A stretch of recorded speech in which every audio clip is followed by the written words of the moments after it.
होली की खौफनाक रात। एक छोटे से गांव में होली के त्योहार के दिन एक डरावनी कहानी बुनती है। गांव की लड़कियों में से एक लड़की सुमन का भूत देख सबकी आंखें खुली के खुली रह जाती हैं। वैसे तो सुमन इसी गांव की रहने वाली है, लेकिन नौकरी के सिलसिले में वह शहर में रहती थी। यह बात गांव में तेजी से फैल जाती है। लोगों के दिलों में डर और होली के त्योहार का उत्साह भी होता है। उनके बीच बातें होती हैं कि क्या सच में एक भूत हो सकता है या फिर यह किसी की शरारत है। होली के एक दिन पहले गांव के सभी लोगों का ध्यान एक ओर खींचा जाता है। भूतिया कहानियों के अनुसार सुमन का भूत रात को ही आता है और लोगों को परेशान करता है। रात को एक डर का माहौल बन गया था।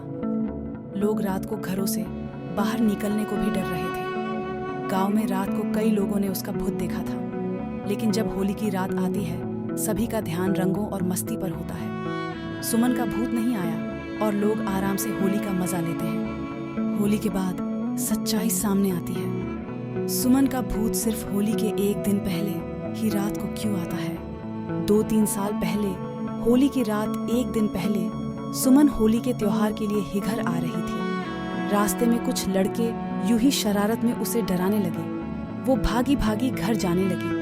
तभी उसका एक्सीडेंट हो गया और उसने वही दम तोड़ दिया। वो लड़के बहुत घबरा गए और उन्होंने लाश को गांव में दफना दिया।